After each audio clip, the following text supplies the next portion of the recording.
જે લોકો કહેતા હોય છે કે ફાર્મા ઇન્ડસ્ટ્રી આટલું બધું કમાય છે, આટલું બધું લૂંટે છે, પડદા પાછળની હકીકત કંઈક અલગ હોય છે. જેનરિક દવા અને બ્રાન્ડેડ દવા એ બંને વચ્ચેનો એક્ઝેક્ટ ડિફરન્સ શું છે? બાકી જેનરિક દવાઓ લેવાથી કોઈ જ આડઅસર થતી નથી. કોઈ પણ ડિઝીઝ આઈડેન્ટિફાઈ થાય પછી એની દવા કઈ રીતે શોધાય? ડિઝીઝને લગતી મેડિસિન્સ જે છે એ રેપિડલી અને વેલ એક્શન બની શકે છે. આપણે કોઈ પણ દવા પીધી તો એ પછી આપણા બોડીમાં વર્ક કઈ રીતે કરે? દવા 2 મોડ્યુલથી આપણા બોડીમાં જતી હોય છે. કોઈ પણ મેડિસિન હોય એની એક સાઈડ ઇફેક્ટ હોય જ, કોઈ પણ મેડિસિનની સાઇડ ઇફેક્ટ હોય એ 100% શ્યોર વસ્તુ છે. પણ સસ્તી દવા સાથે ક્યારે એવું નથી થતું ને કે ક્વોલિટીમાં કોમ્પ્રોમાઇઝ કરવું પડે? ક્યારેય ન થઈ શકે.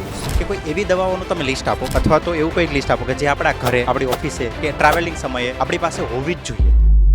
કે હોસ્પિટલ ઇન્ડસ્ટ્રીને જે લોકો બહારથી જોવે છે એ વસ્તુ અલગ છે અને તમે જે આજે એક્સપ્લેન કર્યું એ વસ્તુ અલગ છે. One of the most toughest industry to run. એક હોસ્પિટલને ચલાવવું એ એટલું ઇઝી નથી. એક હોસ્પિટલ ચલાવવા માટે જેટલું બહારથી સારું દેખાય છે એ અંદરથી એટલો જ કાંટા ભર્યો તાજ છે. એમાં નર્સિસની તો I feel like they must be given a designation of class 2 officer. They are like in clinical army. Is black truth.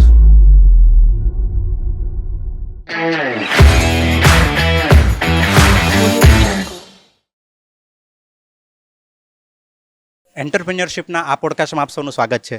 આજે આપણા આ સ્પેશિયલ પોડકાસ્ટમાં આપણી સાથે જોડાના છે નિતેશ જોશી, કે જે ઇઝી મેડ્સના ફાઉન્ડર છે. So hi sir, how are you? I am good. How are you?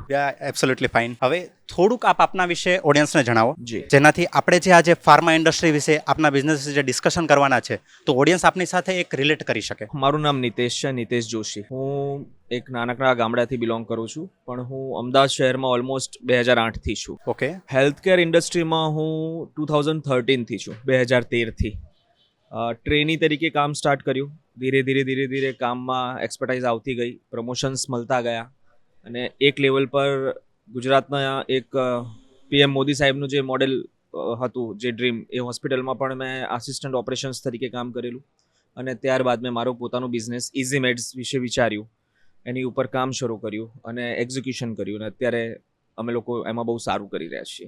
Okay. તમે ઇઝી મેડ્સ ક્યારે શરૂ કર્યું? ઇઝી મેડ્સ અમે લોકોએ ઓલમોસ્ટ 2.5 years, 2.5 વર્ષ પહેલાં ચાલુ કર્યું. ખાસ આજે આપની સાથે અમારે એક ફાર્મા ઇન્ડસ્ટ્રી વિશે એક ડીપમાં ડિસ્કશન કરવી છે કે મેડિસિન છે કે હોસ્પિટલ છે, બરોબર, કે જેનરિક દવાઓ છે, બ્રાન્ડેડ દવાઓ છે, આ બધા વિશે આ બધા પોઈન્ટ છે કે જે ઓડિયન્સને જાણવા જરૂરી છે. એ બધા ખાસ આજે હું તમને પૂછીશ.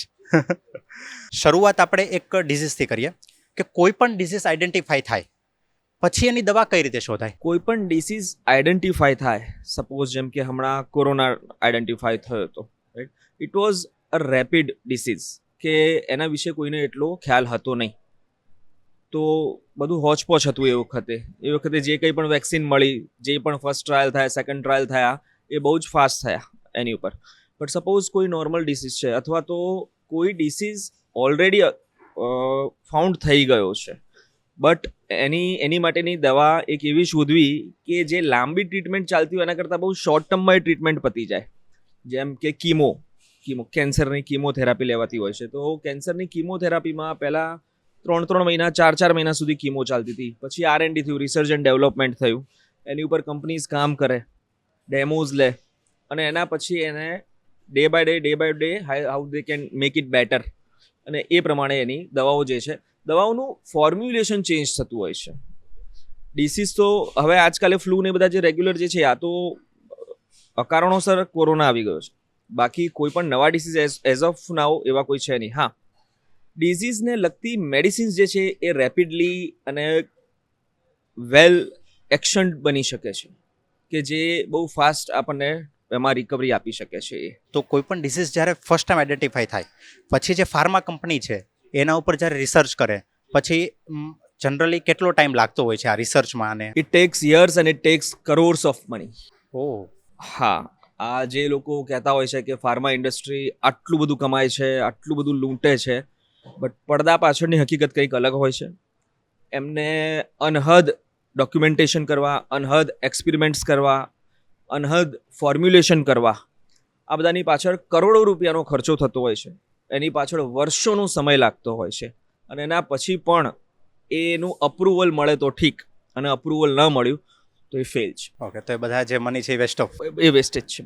બધા જ વેસ્ટેજ છે. કોઈ પણ એક કંપની છે કે જે ડિસીઝ ઉપરથી એ દવા શોધી રહી છે, એને રિસર્ચ કરવું, એના કરોડો રૂપિયા લાગી ગયા અંદર, એને દવા એની ફાઇનલાઇઝ થઈ ગઈ, એનું ફોર્મ્યુલેશન રેડી થઈ ગયું, પછી બીજી કંપની તો રિસર્ચ કર્યા વગર એને ઇઝીલી કોપી કરી શકે ને. નહીં, એ કંપની ત્યાં સુધી એમ પોતાના ફોર્મ્યુલેશન કે પોતાની જેટલી પણ કોન્ફિડેન્શિયલિટી છે એ બહાર પાડશે જ નહીં ને. ઓકે. હવે સપોઝ કોઈ એક કંપની છે કે અત્યારે આપણી પાસે બે વેરિએશન્સ હોય છે, એક જેનરિક અને એક એથનિક, જેને આપણે સ્ટાન્ડર્ડ દવાઓ કહેતા હોઈએ બ્રાન્ડેડ છીએ. દવાઓ. બ્રાન્ડેડ દવાઓ કહેતા હોઈએ છીએ. તો બ્રાન્ડેડ દવાઓમાં એવું હોય છે કે જે લોકોએ બ્રાન્ડેડ દવા બનાવી દીધી, દે હેવ ધી રાઇટ્સ કે 10 વર્ષ સુધી આને અમારા સિવાય કોઈ નહીં વેચી શકે. Okay, like patent. એ પેટન્ટ થઈ ગયું, એ ફોર્મ્યુલેશન એમનું પેટન્ટ થઈ ગયું છે. 10 વર્ષ પછીનો જે સમયગાળો વીતી ગયો એના પછી એની જેનરિક દવાઓ બનવાનું સ્ટાર્ટ થઈ જાય છે. Okay, right. કે Yes. જે પછી જેનરિક દવાઓ થોડીક સસ્તી પ્રાઇસમાં અનેક મળી છે. ઘણી સસ્તી પ્રાઇસમાં મળતી હોય છે. રાઈટ. સૌથી પહેલા તો આપ ઓડિયન્સને થોડુંક એ જણાવો કે જેનરિક દવા અને બ્રાન્ડેડ દવા એ બંને વચ્ચેનો એક્ઝેક્ટ ડિફરન્સ શું છે? જેનરિક દવા અને બ્રાન્ડેડ દવા એક મેન્ટાલિટી છે અને પ્રેફરન્સ છે, પ્રાયોરિટી છે. સરકારશ્રીએ પણ જેનરિક દવાઓ માટે જનધન ઔષધિ ખોલી છે. તો સરકારશ્રી તો કોઈનું કંઈ ખરાબ કરશે નહીં કે કોઈની હેલ્થ સાથે ચેડા કરશે નહીં. તો સરકારે એમને એમ તો જેનરિક દવાઓના સ્ટોર્સ નહીં ખોલ્યા હોય, બટ એ એક સાયકોલોજી છે. બાકી જેનરિક દવાઓ લેવાથી કોઈ જ આડઅસર થતી નથી. હા, મે બી એવું હોઈ શકે કદાચ કે તમારે 2ની જગ્યાએ 3 ગોળી ગળવી પડે, કદાચ. બાકી જેનરિક દવાઓ એટલી જ ઇફેક્ટિવ છે જેટલી સ્ટાન્ડર્ડ છે. કારણ કે લોકોના મનમાં એવું હોય છે કે જેનરિક દવાઓ કે જે સસ્તી મળે છે એના લીધે એ ઇફેક્ટ નહીં કરે, એટલે જનરલી લોકો શું કરે છે, બ્રાન્ડેડ દવાઓ તરફ વધારે જાય છે અને જ્યાં એમના પૈસા વેડફાઈ જાય છે વધારે. અગ્રી. હજુ પણ અમદાવાદના કેટલાક નામચીન well known doctors, GPs, general practitioners, cardiologist જે સારા છે, જેમ નામચીન છે અમદાવાદના, કે જે લોકોએ 40 વર્ષ પહેલાં પોતાના MBBS અને MD ભણી ચૂક્યા છે, એ લોકો હજુ પણ જેનરિક દવાઓ લખે જ છે. અત્યારના ડૉક્ટર જે છે, જે હમણાંના 10 વર્ષ પહેલાં 12 વર્ષ પહેલાંના જે પાસ આઉટ થઈને આવેલા છે, they had the technology, they had the resources, they had the FAQs. But જે ડૉક્ટર 40 વર્ષ પહેલાં બીજે મેડિકલ કોલેજમાંથી પાસ થઈને આવે, એમની પાસે શું રિસોર્સિસ હતા? કશું જ નહોતા. સાચી વાત છે. છતાં એ લોકો લખી રહ્યા છે because they know the ground reality કે જેનરિક ભલે જેનરિક હોય, છેવટે અંદર વપરાય તો એ જ વસ્તુ છે જે સ્ટાન્ડર્ડમાં વપરાવેલી છે, નથિંગ એલ્સ. આપણે કોઈ પણ દવા પીધી તો એ પછી આપણા બોડીમાં વર્ક કઈ રીતે કરે? દવા 2 મોડ્યુલથી આપણા બોડીમાં જતી હોય છે. એક તો IV થ્રુ, જે આપણા નસમાં અપાતી હોય છે. એક IM, જેને આપણે થાપા ઉપર કહેતા હોય છે કે થાપા ઉપર ઇન્જેક્શન આપ્યું છે. અને એક ઓરલ દવા. એ ત્રણનું એક ટેટ હોય છે કે કઈ દવા કેટલી વારમાં અસર કરે છે. But that also depends on the condition of the patient. That also depends on the moral situation, moral strength of the patient. કે પેશન્ટ એને કેટલું જલ્દી એક્સેપ્ટ કરે છે મેન્ટલી, એ એના ઉપર ડિપેન્ડ કરે છે. હવે હું 4 ગોળી ગળી લઉં પણ મારું મન જ નથી માનતું તો મને કંઈ નહીં થાય, મને એની કંઈ જ અસર નહીં થાય. પણ હું એક જ ગોળી ગળી લઈશ તો આઈલ બી ઓકે. એ ડિપેન્ડ્સ કે મારું મોરલ કેટલું હાઈ છે એની ઉપર ડિપેન્ડ કરે છે. કોઈ પણ મેડિસિન હોય એની એક સાઈડ ઇફેક્ટ હોય જ કે એવું જરૂરી નથી? કોઈ પણ મેડિસિનની સાઈડ ઇફેક્ટ હોય એ 100% શ્યોર વસ્તુ છે, પણ કયા માણસને કઈ મેડિસિનની સાઈડ ઇફેક્ટ થશે એ માત્ર ને માત્ર એ જ વ્યક્તિને ખબર હશે. એ બોડી વાઇઝ ડિપેન્ડ કરે છે, રાઈટ? સપોઝ હું હોસ્પિટલમાં એડમિટ થવા જાઉં છું તો એને પ્રી એસેસમેન્ટ ફોર્મ કહેવાતું હોય છે. જેવું મારું એડમિશન થયું, મને વોર્ડમાં કે રૂમમાં કે ICUમાં ક્યાંય પણ મને લઈને ગયા તો એક નર્સ આવે છે. નર્સ આપણને પૂછશે કે તમારું નામ શું છે, પહેલાં કોઈ તમને બીમારી હતી કે નથી, પહેલાં કોઈ એક્સિડન્ટ, સર્જરી કશું થયેલું છે, તો હા હશે તો હા, ના હશે તો ના. પછી એક સવાલ પૂછશે કે તમને કોઈ દવાની એલર્જી છે, તમને કોઈ દવાની એલર્જી? પૂછશે. આ સવાલ પૂછાય જ છે, એ એસેસમેન્ટમાં આવે જ છે. એ વખતે જો પેશન્ટને ક્યારે ખબર ના હોય કે મેં કોઈ દવા, lakhs of medicines are there, બધાય બધી તો ગળી નથી હોતી, તો એ ના પાડશે કે ના, મને કોઈ એલર્જી નથી. હવે પછી એના અંદર એ દવા ઇન્ટરવેન્શન થાય અથવા તો એનો ઓરલી આપે ને પછી રિએક્શન આવે તો એ પછીની વસ્તુ છે. પછી ખબર પડે કે હા, આ દવાનું આને રિએક્શન થાય છે. તો દવાની સાઈડ ઇફેક્ટ છે એને કંટ્રોલ કરી શકાય કે ના? એને હા, દવાની સાઈડ ઇફેક્ટને શરીર પર નુકસાન પહોંચાડતા કંટ્રોલમાં કરી શકાય.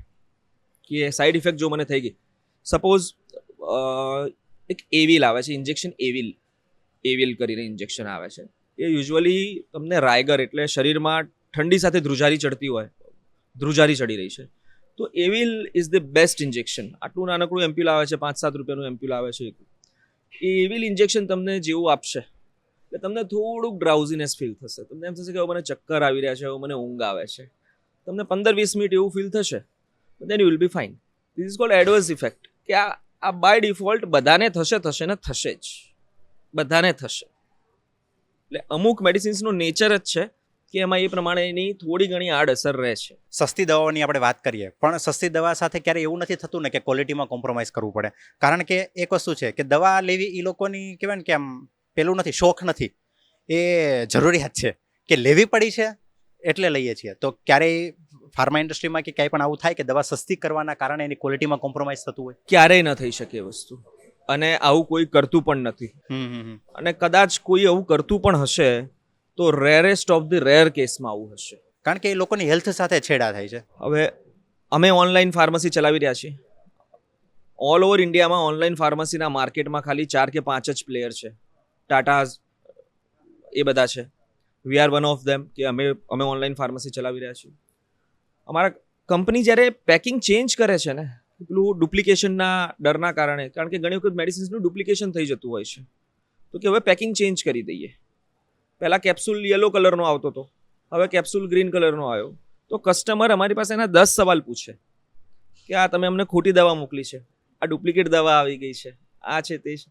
પછી અમે આગળ વેરીફાઈ કરીએ કે પેકિંગ ચેન્જ થઈ ગયું છે, એટલે કે હા પેકિંગ ચેન્જ થઈ ગયું છે. યસ. સો ક્વોલિટી સાથે આ લોકો ક્યારે કોમ્પ્રોમાઇઝ નહીં કરે. They are taking enough money. એમને જેટલા પૈસા જોઈએ છે એ લોકો છાપી જ રહ્યા છે.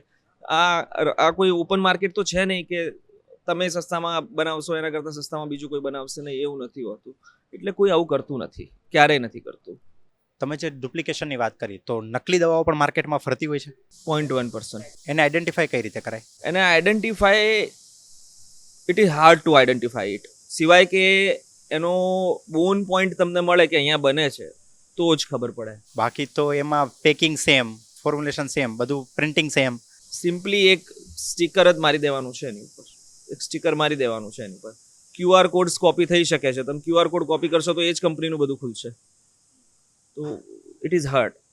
એટલું ઇઝી નથી એને શોધવું. ભવિષ્યમાં ક્યારે એવું થશે કે ફાર્મા ઇન્ડસ્ટ્રી થોડીક સસ્તી દવાઓ પણ બનાવી શકશે, કે જે દવાઓ અત્યારે મોંઘી બને છે એ દવાઓને થોડાક લો કોસ્ટમાં લાવી શકશે? લો કોસ્ટમાં બની જ રહી છે ને, જેનરિક મેડિસિન્સ છે જ ને. એ છે, પણ જે દવા પેટન્ટેડ છે, કે જેનો રાઇટ્સ છે, કે જેની અંદર ફાર્મા કંપનીએ પોતાના કરોડો રૂપિયા ઇન્વેસ્ટ કર્યા છે, જી, અને જેની પાસે પેટર્ન છે, એને ખબર છે 10 વર્ષ સુધી જ મારે આના પૈસા કમાવાના છે, 10 વર્ષ સુધી આ ઓપન ફોર ઓલ થઈ જવાની છે, ત્યારે એ જેનરિકમાં આવી જ જવાની છે, રાઈટ?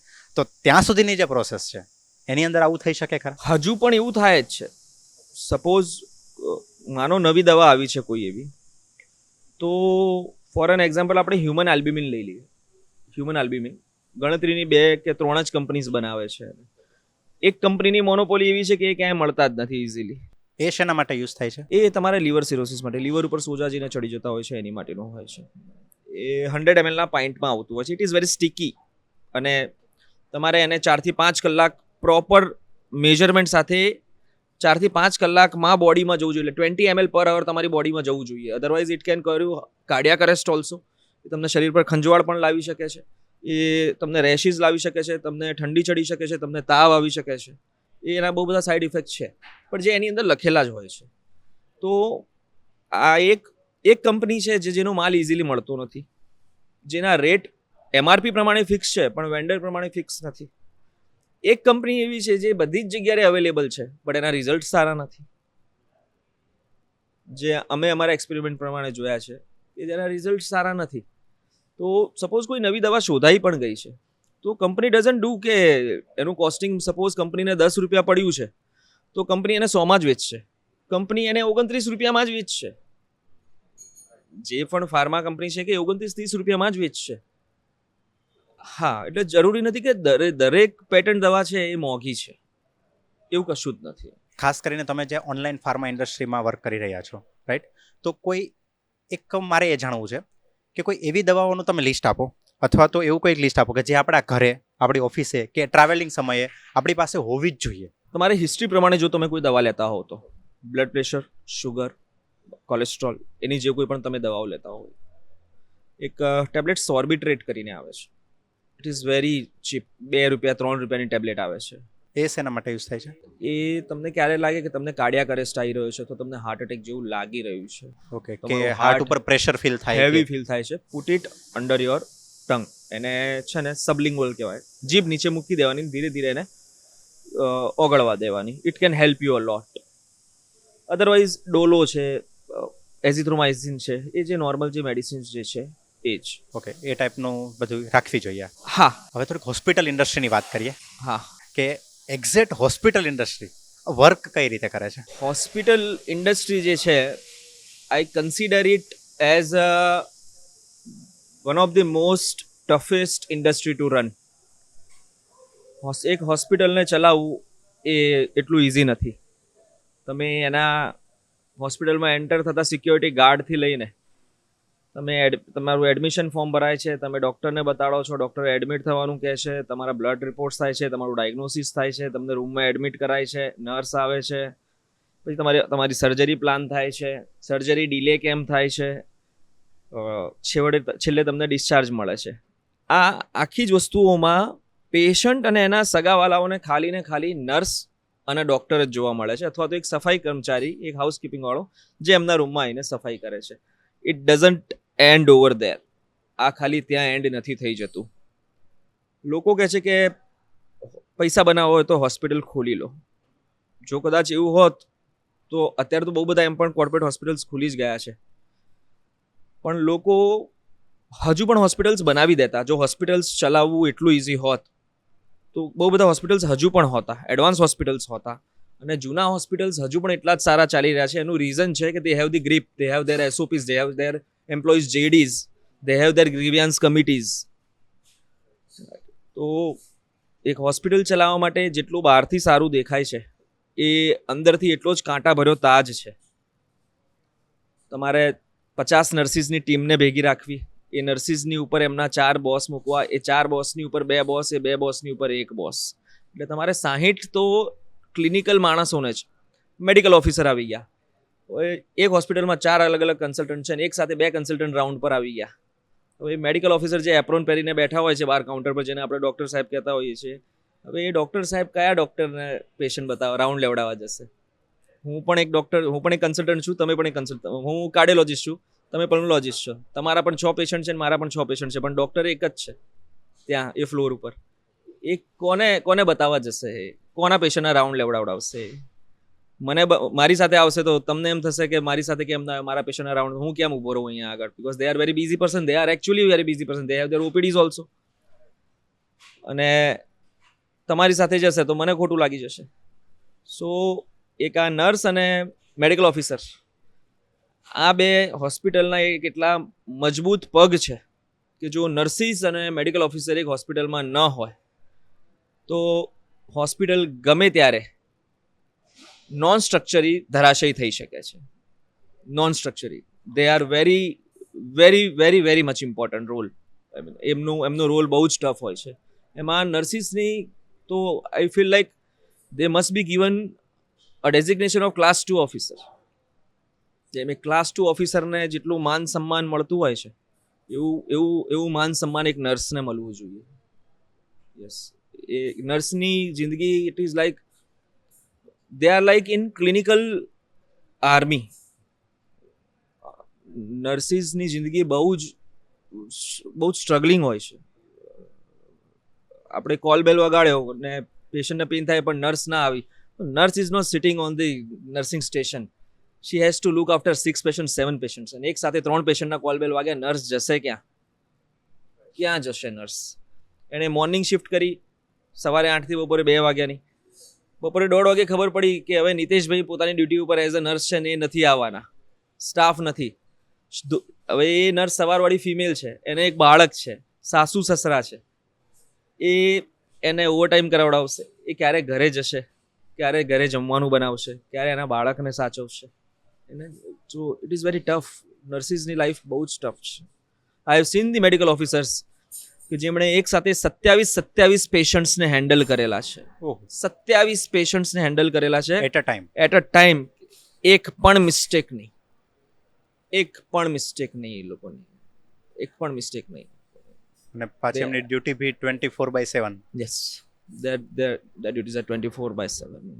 અને એટલું કોઓપરેશનથી કામ કરે એ લોકો કે જાણે મેં ક્યારેય મેડિકલ ઓફિસરના ઝઘડા જ નથી જોયા આજ સુધી.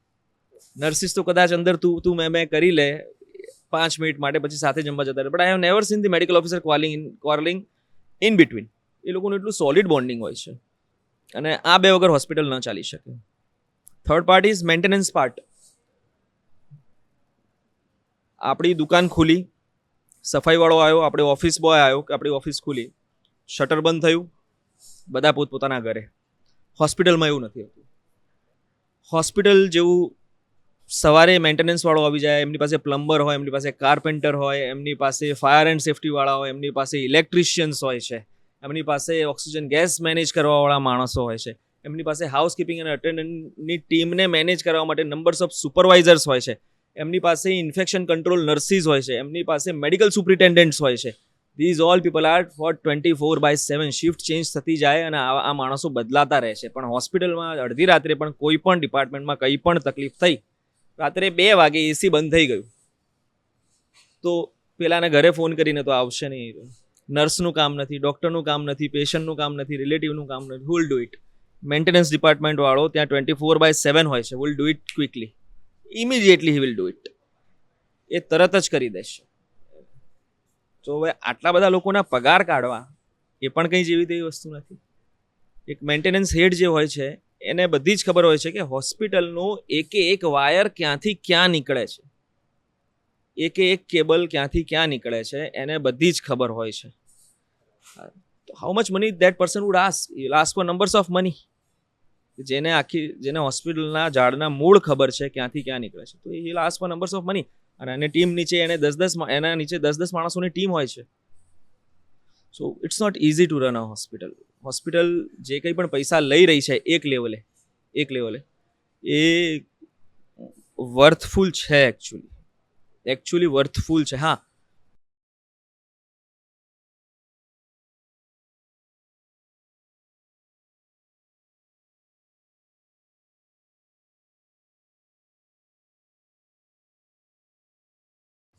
કે જ્યાં સુધી સપોઝ મારા ફાધર હોસ્પિટલમાં એડમિટ છે, ત્યાં સુધી મને નર્સિસ સારા લાગશે, ત્યાં સુધી મને મેડિકલ ઓફિસર સારા લાગશે, દે are like my brother my sister's. ત્યાં સુધી મને ડૉક્ટર સારા લાગશે, he is like my God. જેવું મારા ફાધરને કંઈ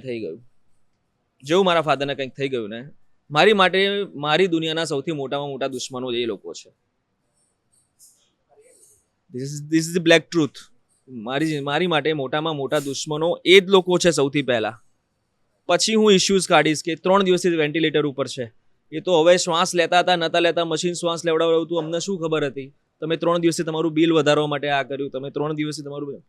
સો પછી આ બધા તુક્કા શરૂ થતા હોય છે. પણ આવી માલ પ્રેક્ટિસ કોઈ જ હોસ્પિટલ નથી કરતું.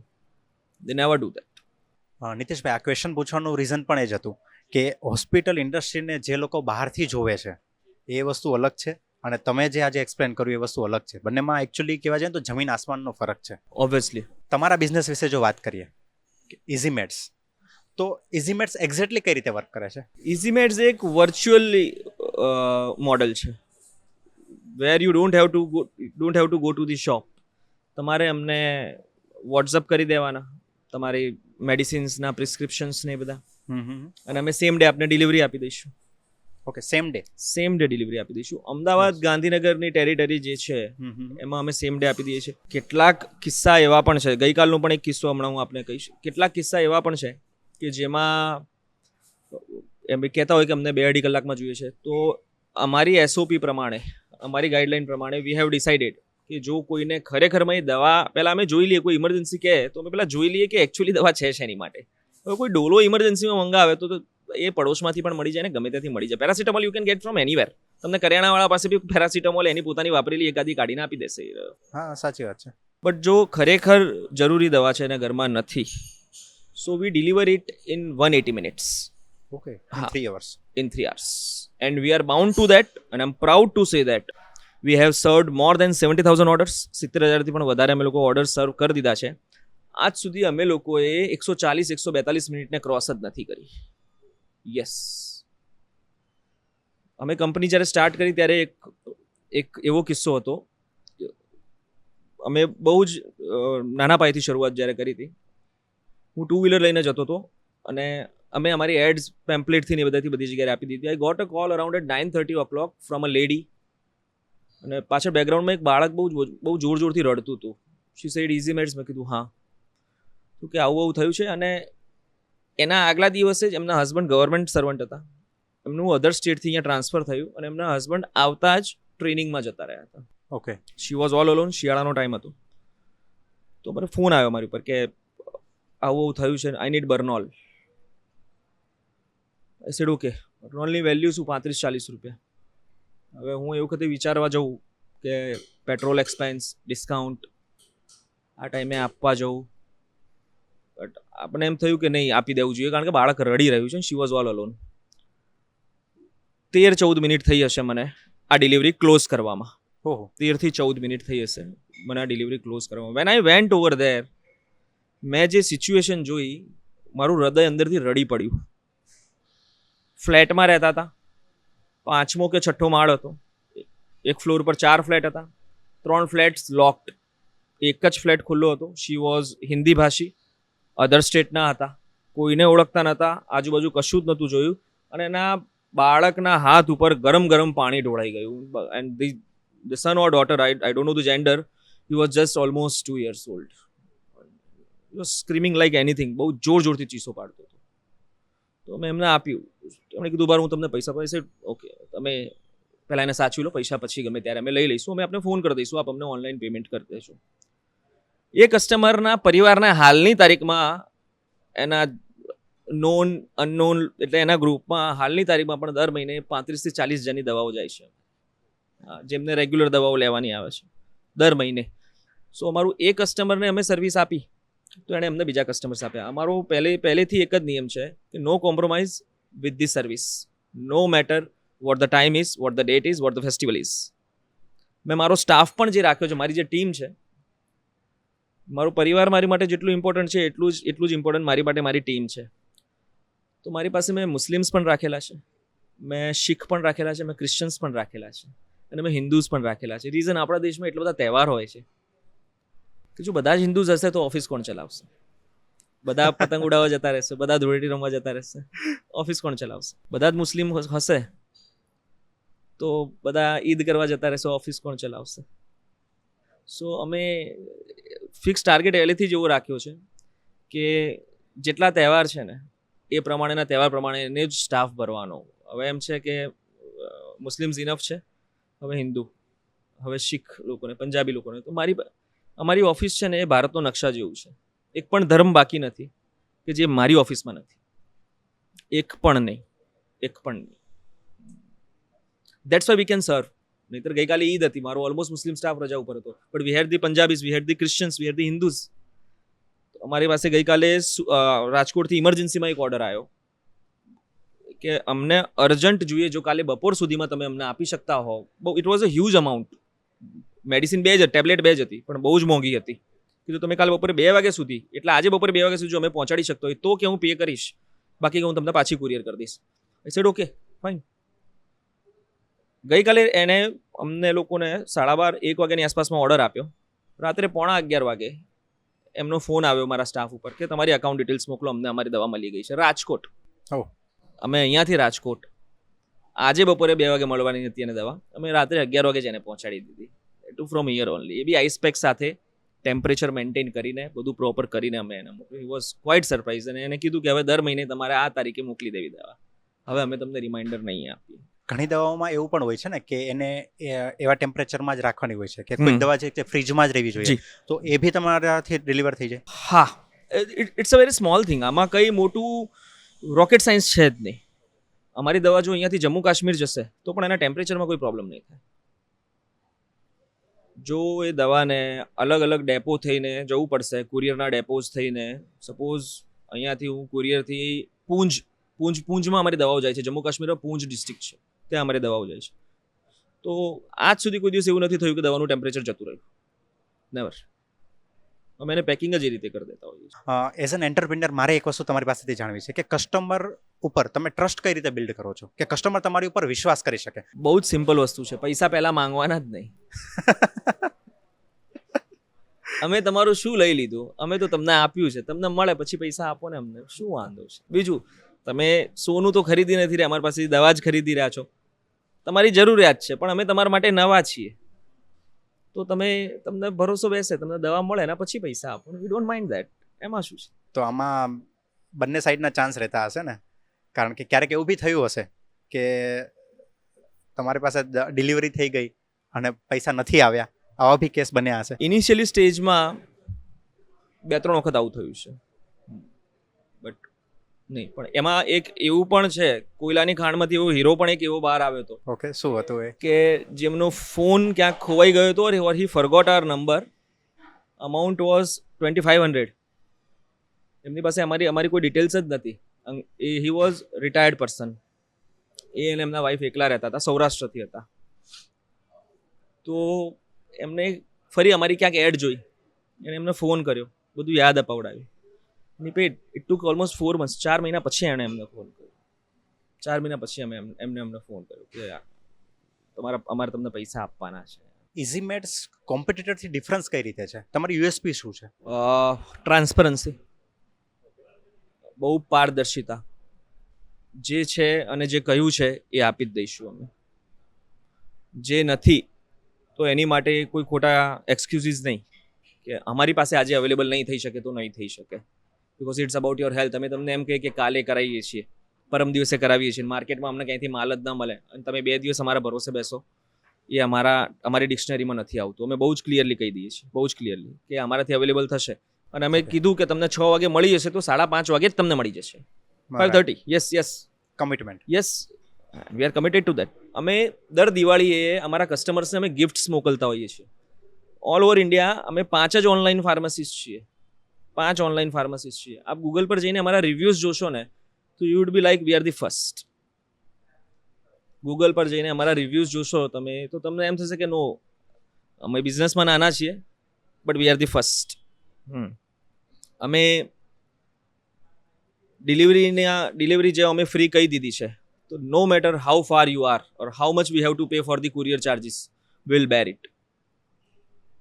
અમે એમ પણ કહીએ છીએ કે અમે તમને જે દવા ચાલે છે, ડૉક્ટરે દવા ચેન્જ કરી દીધી, 6 મહિના પહેલાંની વાત છે, હવે તમને ડૉક્ટરે દવા ચેન્જ કરી દીધી અને દવાની સ્ટ્રીપ ખુલી નથી, વિલ ટેક ઇટ બેક. અમે પાછી લઈ લઈશું. હા, will take it back. No matter એ પછી 10,000 રૂપિયાની છે કે 1,000 રૂપિયાની છે, અમે લઈ લઈશું પાછી. ઇમિડિયેટ રિફંડ કરી દઈશું, અથવા તો તમારે એની સામે બીજી દવા જોઈતી હશે તો અમે આપી દઈશું. આજની તારીખમાં એક પણ અમારો customer, we have thousands of customers, એક પણ અમારો કસ્ટમર અમને એવું નથી કહી શકતો કે અમે પૈસા આપી દીધા પણ દવા નથી આવી. તમને ઓછામાં ઓછા 1,000 કસ્ટમર્સ એવા મળશે કે તમારા પૈસા નીતેશભાઈ અમે 1-2 દિવસમાં પહોંચાડી દઈએ છીએ. અમે મની રિટેન્શન બિલકુલ નથી કરતા, બિલકુલ નહીં, never. Yes. As an entrepreneur તમારો ફ્યુચરનો પ્લાન શું છે? અમારો ફ્યુચરનો પ્લાન જે છે, હેલ્થકેર ઇન્ડસ્ટ્રીને બહુ જ નેક્સ્ટ લેવલ પર લઈ જવાનો છે. Okay, with technology. યસ. હોસ્પિટલના, જેમ મારા ઘરનું કોઈ સભ્ય હોસ્પિટલમાં એડમિટ છે, આઈસીયુમાં મને જવા નહીં દે, મારે બહાર બાંકડા ઉપર કાં તો બગીચામાં કાં તો ગમે ત્યાં બેસી રહેવું પડશે, એ બી ટેન્શનમાં કે ઉપર શું ચાલતું હશે. જે દિવસે અમે હોસ્પિટલ સ્ટાર્ટ કર્યું એનું નામ પણ હશે ઇઝી હેલ્થ હોસ્પિટલ. એ દિવસે તમને તમારા ફોનમાં તમારા પેશન્ટે કેટલું યુરિન પાસ કર્યું, કેટલું જમ્યું, એનું અત્યારનું બ્લડ પ્રેશર કેટલું છે, શુગર કેટલું છે, એમના હાર્ટ રેટ કેટલા છે, એ તમે તમારા ફોનમાં જોઈ શકશો. કે અત્યારે મારા પેશન્ટની કન્ડિશન શું છે. એટલે જે એક ડાઉટ ઊભો થતો હતો કે ખાલી વેન્ટિલેટર ઉપર રાખી દીધા, તે એ બધું નહીં હોય. અમારે ત્યાં યોગા ડેસ્ક હશે કે જે patient after surgery, post operative care કહેવાય એને, those who want to walk, તો એ બગીચામાં ચાલી શકશે એ લોકો. હા, લાફ્ટર ક્લબ હશે અમારી પાસે ત્યાં મંદિર હશે, સાંજે આરતી થશે, અમારે ત્યાં બધું જ હશે. It would be like a Nandanvan. હા, અમે એવું કેટલો સમય લાગી જાય, ઇન્વેસ્ટર ક્યારે આવે, એ બધી બેનમની વસ્તુ છે, પણ અમે બનાવીશું. That is for sure. We are committed with it. અને અમે બનાવીશું. અમે 100% બનાવીશું. અને એ હોસ્પિટલ જે હશે એ એક બેન્ચમાર્ક હશે અમારો, this is called an hospital. General વોર્ડના પેશન્ટને જોવાનો પણ એ જ ચાર્જ રહેશે અને સ્યુટ રૂમના પેશન્ટને જોવાનો પણ એ જ ચાર્જ રહેશે. અત્યારે આપણે જ્યારે કોઈ ડૉક્ટરને વિઝિટ કરતા હોય છે, ડૉક્ટર ઘણા બધા રિપોર્ટ્સ લખી દેતા હોય છે, રાઈટ? તો ક્યારે પણ એવું બી થાય છે કે કોઈ રિપોર્ટ્સ એક્સ્ટ્રા લખાતા હોય છે, કારણ કે રિપોર્ટ્સની પ્રાઇસ બહુ જ હાઈ રહેતી હોય છે, રાઈટ? તો આની પાછળનું શું એકચ્યુઅલી આટલો ખર્ચો થતો હોય છે? બિલમાં તો આવે જ છે એટલું. બિલ તો એટલાનું બનીને આવે છે. રાઈટ. એની એકચ્યુઅલ કોસ્ટિંગ એટલી નથી હોતી. એક બહુ જ સિમ્પલ એક્ઝામ્પલ આપી દઉં, તમને બહુ ઇઝીલી ખબર પડી જશે. મારા ગામથી જોડેના 5 કિલોમીટર ગામના શટલમાં બેસીને હું જાઉં, તો એ શટલવાળો મને એકલાને લઈ જશે કે બીજા 5ને અંદર લઈ જશે? ડીઝલ એટલું જ બળવાનું છે, જે 2 લીટર બળવાનું છે એટલું જ બળવાનું. એમાં એવું હોય છે કે તમે એમાં એક એમ્પ્યુલ મૂકો, એક વાયલ મૂકો, કે તમે 10 ટેસ્ટ મૂકો, ખર્ચો એકનો જ થવાનો છે. ઓકે, સમજી ગયા. ખર્ચો એકનો જ થવાનો છે એની અંદર. And this is the also the biggest reason કે રિપોર્ટ્સ કેમ લેટ આવતા હોય છે. કારણ કે છગડામાં બધા માણસો ભરાય પછી છગડો ચાલશે. Perfect example. આનાથી easy I can not explain, but as I said, easy Meds medicines deliver કરી રહી છે અને બહુ નેક્સ્ટ લેવલ પર અમે લોકો જઈશું, બહુ જ નેક્સ્ટ લેવલ પર અમે લોકો જઈશું. ઇઝી હેલ્થ હોસ્પિટલ બહુ નેક્સ્ટ લેવલનું આવશે. એવી જ રીતે ઇઝી લેબ્સ આવશે અમારું. ઇઝી લેબ્સ દરેકના ખિસ્સાને પોસાય અને કદાચ બીજી વખત એ ડૉક્ટરે ટેસ્ટ કરાવવાનું કે તો એમને એવું નહીં લાગે કે હવે બીજા પૈસા ક્યાંથી લાવવા. અમે એ પરિસ્થિતિ નહીં આવે. That's it Nitishbhai. બહુ જ ઘણું બધું આ ઇન્ડસ્ટ્રી વિશે જાણવા મળ્યું, ઘણી બધી ઇન્ફોર્મેશન મળી. Thank you. Thank you so much. Thank you so અને best of luck for your future plans. Thank you. Thank you so much. Thank you.